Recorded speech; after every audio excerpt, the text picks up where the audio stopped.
Hi everyone. So I've been having major issues recording these lectures for you. I've done this one in particular about 3 times. So I'm going to go straight to a sample of an excellent section 5, so we can at least have that. Okay, so let's see. No, go away. Go away. Okay. Let's go straight into it. So here we go. So as I've been saying over the course of the semester, the grant, each section builds on the next section. So there's an implicit connection between each, and by the time you get to the end, you want to explain the totality. You want to explain clearly how everything works together. So I'm going to go straight into an example here. In conclusion, Room to Read is our non-for-profit organization that works to improve literacy rates and address the gender inequality that exists in Africa and South Asia. Okay, here in one sentence, this group summarized the NPO, which is from section 1. Okay. In order to continue that progression, Room to Read aims to lower the discrepancy of the number of textbooks compared to the number of students in Morogo, Tanzania. Specifically, we aim to remove the 3-to-1 ratio of students to textbooks, since this discrepancy contributes to high levels of literacy rates.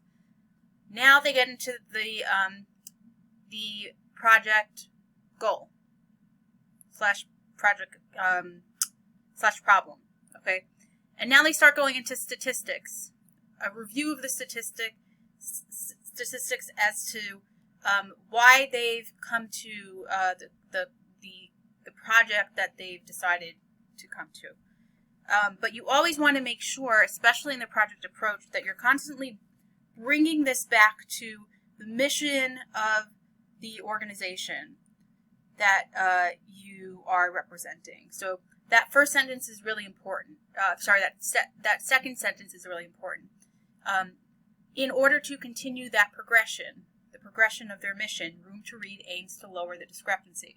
Okay, then you explain why you chose the audience you chose, why you chose the space, etc., why you chose that particular project. And so you're going to go through the same numbers again. And this is why I said that all those pieces coming up until this point are really important, because then they become the foundation of your project approach. So you already have all the numbers. You want to include a basic kind of overview of the needs and demographics. You don't have to go into like nitty-gritty detail, but you want to just like include like the basic numbers that you need just to show what the problem is. And this group, I'm not going to bother reading it. You can pause the lecture and you can go through it and see exactly what they said. But they go through all the stats here. They go through the stats of the needs and demographics, and they go through the stats of their project goal. Then they include here the timeline. So remember, all of these pieces were separate, discrete pieces of your grant. Now, at this point, you're tying them all together in a way that flows. You don't want to have separate sections that feel like disconnected, because you already have that before in the sections preceding. So here we have this project will launch in January 2020, when Room to Read will begin to reach out to secondary schools. After the inquiry, we will place the order of textbooks, right? So they're being specific, May 15th, 2020. So they're going through the project activities and timelines. Okay. Here's where they talk about the selection process. So what does the selection process mean? The selection process is where you very, very clearly state how you're going to pick the people from the community that you are going to serve. Because remember, the community is very large. You can't serve everyone. So how are you going to choose those particular people that you're going to be helping? So here, what they said is,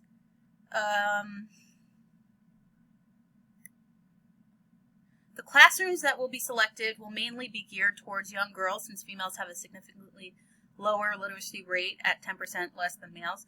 Remember, again, they're bringing in the rationale why they've chosen this path. Also, we will select the classrooms that have the highest risk of young girls dropping out. Again, you can read all this, and then the most specific goes, all this will be carried out by Room to Read's home base in Tanzania, located at Therefore, all the textbook will be kept there until they are read to be distributed to the 16 secondary schools, right? So they're being as specific as possible about, who they're going to select. They're going to select the 16 secondary schools for, XYZ reasons. And so that you have to make very clear in your Section 5.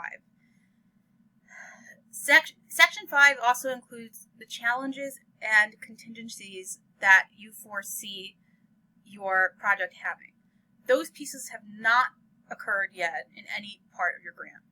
So some challenges that this particular group anticipates, they could face weather conditions, number of mentors, and delivering the books. So their contingency plan would be to move the events to a day with better weather, which reduces the stress on participants who need to travel. Again, you can read this over, you can pause, and you can see exactly what they did. And so now they just, talk about previous donors here. In conclusion, previous donors have included Bill and Melinda Gates, la la la la la. Here we see that Bill and Melinda Gates have signed a letter of commitment. Then we have, there's Peter M. So he also signed a letter of commitment. So you want to include those letters of commitment in the packet as well at the end over here. And you can, one of the groups asked, can you use the same format as the other letters of commitments that you've given? Of course you can. And so you want the letters of commitment to look like an official, business letter, okay? And you want, a signature and all that kind of stuff. So, yeah, so so that's like basically going through like what the nuts and bolts of what you need in the Section 5. And this group did a really nice example of it. And as I've said over the course of the semester, there are many, many ways to create a successful grant. As long as your grant is rhetorically, in terms of argumentation, successful, that's fine. You may spend a little bit more time reviewing the mission of your grant, of your NPO, rather than the way that they condensed it into a sentence. For them, that worked. For you, you're different kinds of writers. You're going to present it in different ways.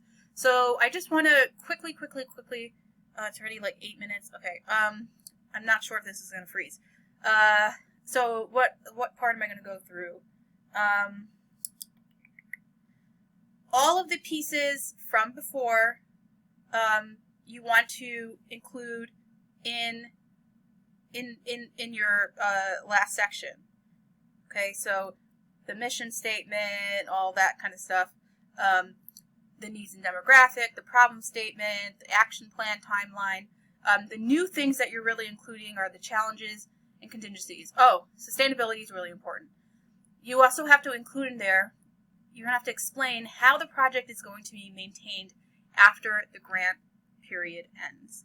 So you want to explain to your readers that after the grant period ends and the money is used up, well, how is this project that you've created, how is it going to, what is its afterlife going to look like?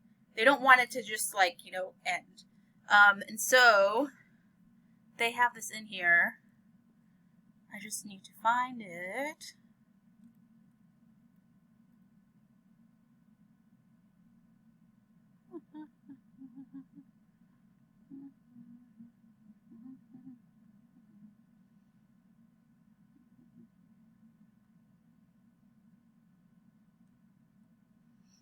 They definitely have it in here.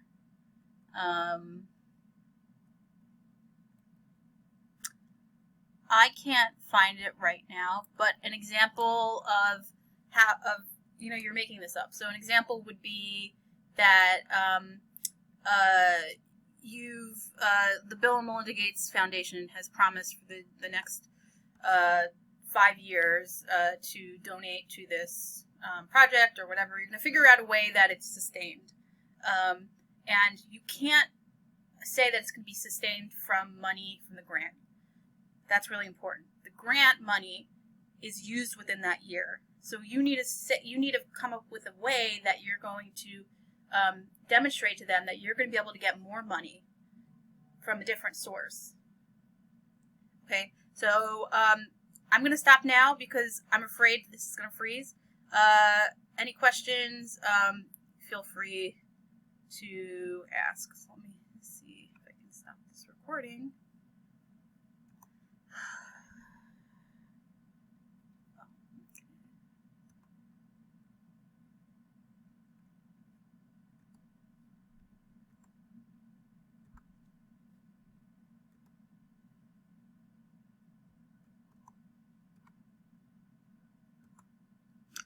Okay, like this recording, how am I even supposed to stop this?